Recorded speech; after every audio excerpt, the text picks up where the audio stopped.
I don't have a lot of time. I have to get this order of comic books opened up.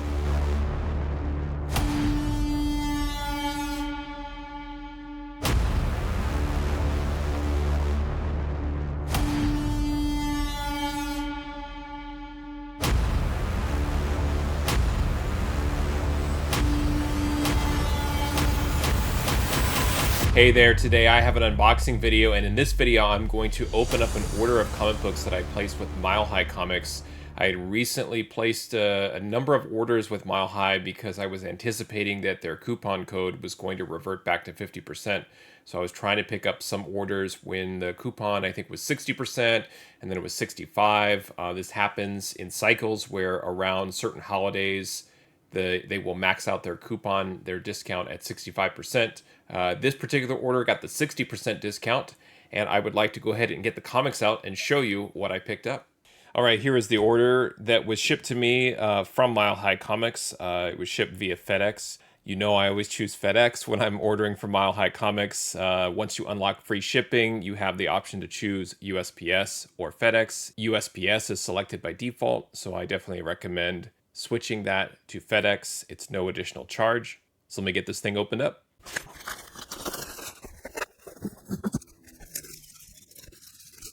All right, nice and easy. You probably already saw the first item that I picked up. It is a magazine style book. This is Marvel Super Special number 18. And this is, I think, categorized by some as the first appearance of Indiana Jones in comics. Yet this is a magazine. It clearly even says it right there, a Marvel Super Special magazine, right on the cover. This book, it started to pick up a little bit of attention and steam once the Indiana Jones 5 movie was talked about coming out. I think it's been out, it's long gone. I heard it was terrible. But that movie came and went really fast. This is great. It still says Raiders of the Lost Ark, arguably the greatest Indiana Jones movie. Maybe the third one was, maybe it's a tie with Raiders, but this is the first. Great art by Howard Chaykin here on the cover. Very, very tough to get this in a 9.8.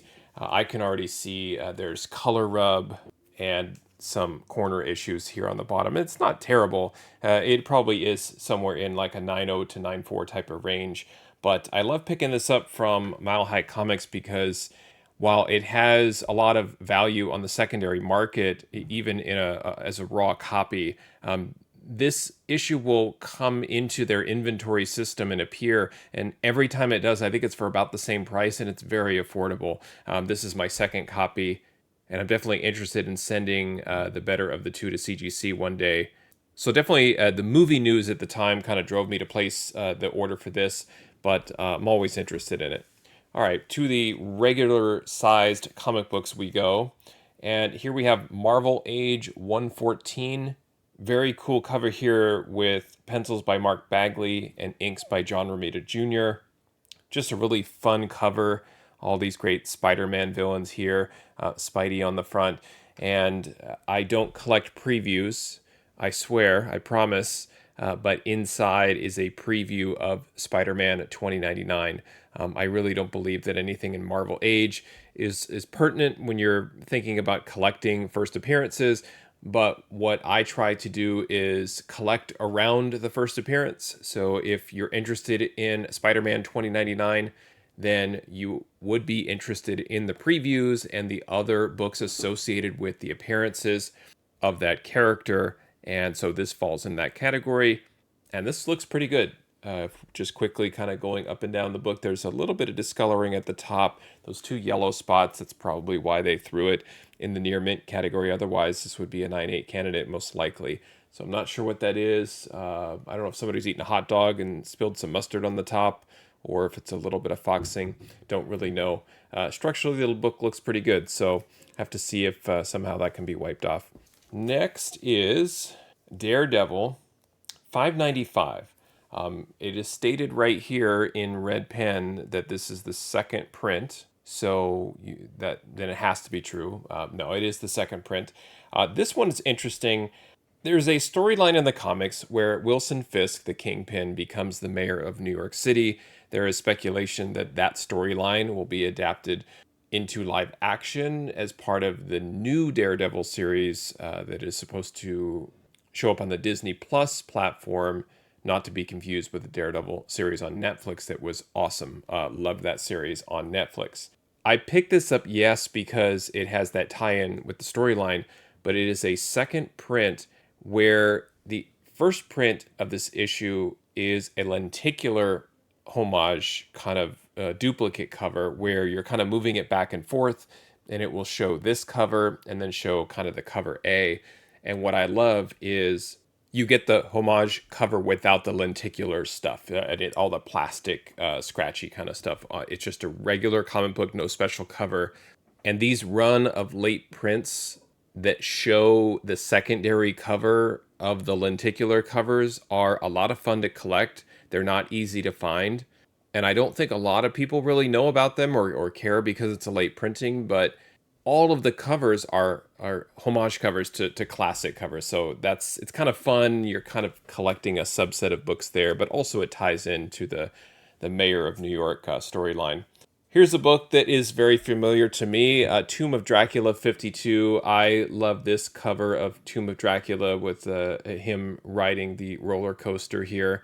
I mean, I often wonder what is Dracula really doing with his downtime, and he goes to theme parks. I mean, why wouldn't he?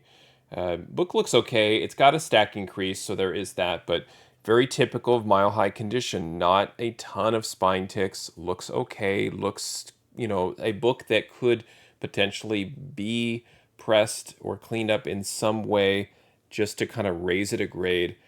There are some non-color breaking ticks. Might be difficult to get here on camera in the light, but I think you could see them there, like in there and there. So just a blast of humidity along the spine and a nice quick press with a lengthy cold press. And I think this book would be in great shape. So really cool. I want to check out the condition in more detail, but that's Tomb of Dracula 52. Love picking up this book anytime I see it available. Speaking of books I love, creators I love, this is Wonder Woman 150. This is a cover by Adam Hughes. What I have found with Mile High Comics is that when there is the run of issues where a creator has done the cover, the prices are kind of all over the place. Sometimes it reflects fair market value, sometimes it's scarcity, sometimes it's random. And what I try to do is, in a run where there's a cover artist that's doing the covers of like 12 issues in a row, let's say, there's usually one, maybe two, that it's like the standout. It's the one that everybody wants. Think of like Catwoman 51 on the Hughes run of Catwomans and things like that.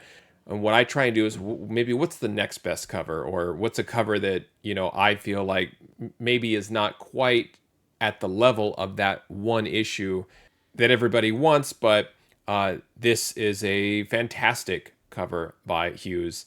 Everything that you love about Wonder Woman and Hughes right here on display on this cover. And I end up finding this, and it's much more affordable and available when, I'm not saying you could settle, but you could maybe take a step back, and the difference between that iconic classic cover and the price for it versus something that's not quite iconic and not quite classic and not quite known, but is still fantastic, it's way more affordable. There's nothing wrong with this. This looks amazing. It really just comes down to condition. This one, as I take a quick look at it, unfortunately is suffering from some corner damage down here. And who knows, this could be a 9.6, a 9.2, a 9.8 on a off day or a good day at CGC, who knows, but still definitely high grade, and love picking up that book. All right, next, kind of going back to Daredevil for a second, this is Daredevil 28. Again, another book in the storyline of Wilson Fisk, Kingpin, becoming the mayor of New York. And this is a great cover by Mike Deodato Jr. Now, this book specifically is where Wilson Fisk actually does get elected. So it is possible that if that does happen as part of the Disney Plus show, people could roll back to this issue and go, okay, I want to get the comic book source material for that election moment. And it's not that I'm speculating on it or chasing it. I just find it to be good value. It was good value currently, but the news was kind of pushing the value of this book, whereas the cost was remaining the same. So when that happens and I see that gap between the cost and value, that's usually when I jump on a book, as I did with this one. The last book in the order, Thor 319. I'm not suggesting that Zaniac is going to be a thing. In fact, I don't think it's going to be a thing. I think it's a little bit of an Easter egg on an image from Loki season 2. I don't think the storyline is going to revolve around Zaniac. This book was a dollar bin. It probably should still be a dollar bin. But because of its age and things that I've talked about in the past in terms of these sorts of books becoming not trying to use the word scarce as if they're going to be almost extinct, but they are harder to find just as time goes on. I think everyone just kind of understands that. So getting a book like this, as I kind of look at the condition, it's hard to find a book. I mean, look at that top corner alone. Yes, it might have just a touch of a stacking crease, but it's beautifully wrapped, just as you would like. It's perfect. It's exactly the way you would expect this book to look if it were coming out today, brand new, and we were still printing on the old newsprint and not that glossy, wrinkled paper that comes out today. And then again at the bottom, I mean, this looks tremendous. Very, very nice comic. I'll want to take it out of the bag and board and look at the back and make sure that the back cover is nice, sound, and solid, but just beautiful.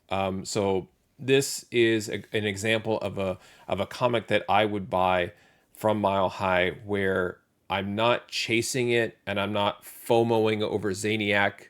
I promise you, what I FOMO over is these books disappearing, these books in high grade like this. So when I see a book that has, again, this gap that starts to happen where I know it's sitting there, I know it's available, and for whatever reason, the market has inflated the value a bit and the gap makes sense for me to take a chance on it, I buy it. A lot of my purchasing habits, if you follow me on Instagram, the books that I show with my little infographic, it's a representation of my philosophy, which is when I put the target price for what I'm suggesting we all should, look to pay for if we're going to hunt down a book.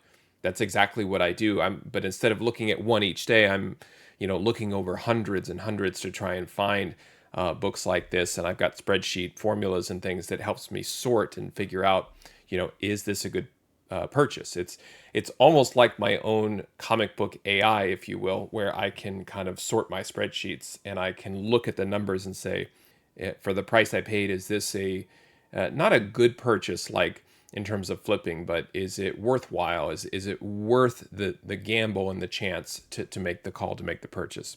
So that's what that is. That was a long way of me saying that I don't believe in Zaniac, and it looks like I do, but I'm not hyping the character. It's just kind of an interesting comic. It has become, I think, a recognizable cover too, just because of the whole interest in the Easter egg from the trailer. All right, let me show you what I paid for these two. So, it's everything I'm saying. Yeah, maybe it makes some sense, maybe it doesn't, but what did I actually pay for these books? Does my method actually work, or am I really adding value? The only way to find out is to look at the data. Okay, here is the order that I placed with Mile High Comics on August 20th, 2023. I did take advantage of a 60% discount at the time I made the purchase. I was invoiced $139. I paid $5 of insurance. I did not have to pay for shipping. So I distribute the $5 insurance across the 7 books in the order. And you can see what I paid here individually for these books here in column L. And then what the actual total cost here is in column Z. So if my math is correct, the sum of column Z should equal my invoice price, which it does. And it basically adds almost $1 to the cost of each book, which I think is pretty fair. Now, what I would like to do is compare what I paid to cover price's fair market value. And when I do that, then I can start to look at column AA to see if I've added any value to my collection. And just from a raw book perspective, it looks like I have added $176 of value. Now, this is driven specifically by Marvel Super Special number 18. Cover price has this as roughly a $100 book raw. So if you're out there on other platforms just trying to locate this, that's what they're saying this book sells for. I was able to get it from Mile High Comics for a total cost of $37. I think it's a fair price to get maybe a book that's not really available, just because I think of the magazine style. I just had a video where I was complaining about the size of the Last Ronin books, and I shipped them all off to Florida to get them signed and graded because I just literally didn't want to keep them around. In this case, I think it's kind of the same thing. It's not that Mile High's trying to get rid of it, but what I'm saying is I think that when folks are trying to really track this down, it's just not as accessible, I think, as a standard comic book would be. And I think, too, structurally, just because it's a magazine with the newsprint, it's harder to keep that one in really good condition. So there's a big value add there for me, and $80, roughly half of the value add. Tomb of Dracula, $52. Cover price has that at $51. I paid $25. Marvel Age 114. What am I doing buying a preview of Spider-Man 2099? I don't know, but I bought it for $19. Cover price says it's worth $45, so it's a nice $26 value add there. Daredevil 28, that one spiked a little bit. I bought it for a total of $7. Cover price has that at $25. Daredevil 595, the second print, I bought it for $10. Cover price says it's $20. I think it's probably worth more than that, but I'm fine with a $10 value add. They're doubling my value. And then I think the Thor 319, that might have fallen back a little bit since I made the purchase about a month and a half ago. I paid $23 for that book, which I thought was pretty good. Cover price has that as a $25 book, so only a $2 value add on that one. Now, the other thing I do is not just from the raw book perspective, because I don't believe Mile High is a great source for flipping raw books or adding like big money value of raw books to your collection. I purchase primarily because they will consistently deliver books in high grade. And to me, those books have the most potential long term to retain their value. Now, they're all listed as near mint or mint and apostrophe mint. And so if I were to assign a grade of near mint, which is 9.4 to all of these books, let's see if they do, in fact, have any value in a CGC 9.4. And some of them certainly do. Marvel Super Special 18 being the big one in a 9.4. It's a $318 book. So you can see I'm picking this up because of the raw value add, but also the potential, if I were to get this book graded, at a $248 value add for that one, carrying the overall potential of almost $300 for this order just in a 9.4 alone if I were to send all of these into CGC blindly. But I did get some what is considered to be modern books, a book from 1999. It's probably more in the extreme age, but it's considered to be modern. So a 9.4 there is only worth $40 in a CGC slab. That I would have been under on that one if I were to send it in. Thor 319, though, in a 9.4, that one is over $100. So that was a good pickup if the condition really holds out there.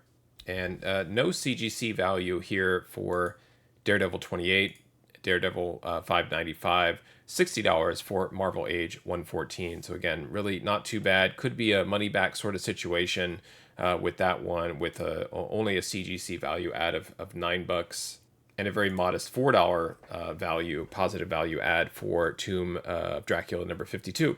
But I don't buy these books in hopes that they're 9.4. I hope that some of them are 9.8 candidates, either as is or after a clean and press. So let's take a look at the ceiling for what this order could be if they were all 9.8s. I don't believe that they're all 9.8s, but I think some of them have a good chance to be, and it's always fun to kind of see what their values really are. And you can see a total value add potential of $1,238 if all of these books were a 9.8. But again, what I flipped them to 9.8 because it's fun, and I also want to see what is their 9.8 value, because I only want to buy books in high grade that have that sort of potential. Now, Daredevil 28, $150. It's not a random comic from 2017. I mean, I talked about the storyline. It's significant in that regard. But if I were at a comic book store and I'm not reading that Daredevil storyline in 2017, I'm probably just flipping right through it. There was nothing really on the cover that indicated that Fisk was elected mayor, and maybe that's why they didn't want to spoil it. So it could be something that I would very easily pass over. So I do rely on the data and the numbers to help me figure out, hey, this book's important. There's a great story in there. You might want to check out the story, but also you have a nice collectible.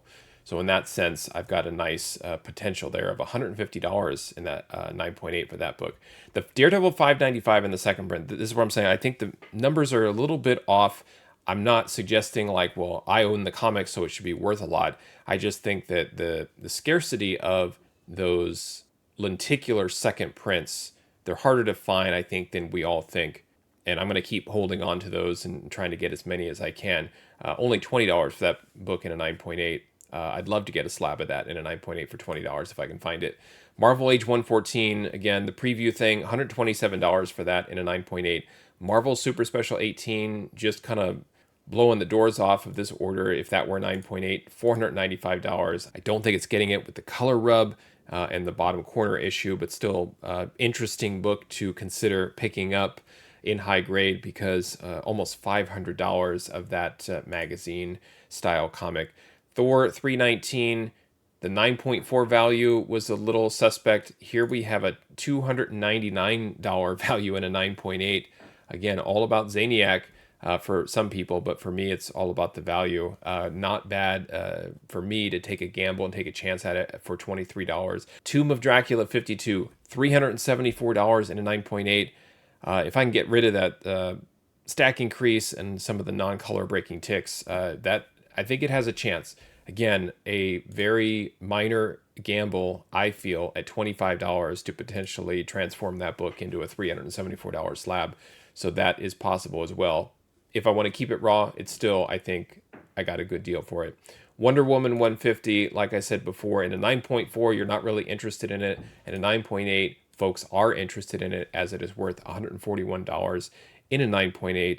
And sometimes those modern books, they'll really be an extreme. They'll really be more of like an 8.0 to 9.0, or they'll be a 9.6 or a 9.8. Very rarely do those books kind of grade out at 9.4.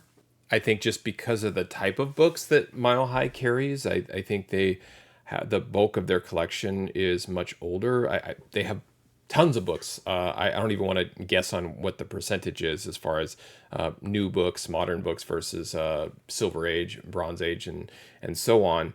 But there's sort of another gambling aspect when you're buying books from them that were recently released or released within the last 20, 25 years. It's hard to believe that that's the modern age, but I've gotten a number of books that are just sitting there at 9.8 with the modern comic book, actual physical structure of the book. So I don't mind taking a chance on those as well. I think that this order, as I look back on it, it was driven by some speculation, some live action news. And I want to be very clear, I don't spec on that stuff anymore. I don't feel like I'm picking up books that are like, oh, this character is going to appear, and when Zaniac shows up on the screen, man, I've got something.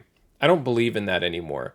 However, I'm always going to be a believer in value, and what ends up happening is, let's say the Zaniac thing comes and goes, like it just falls apart, nobody cares.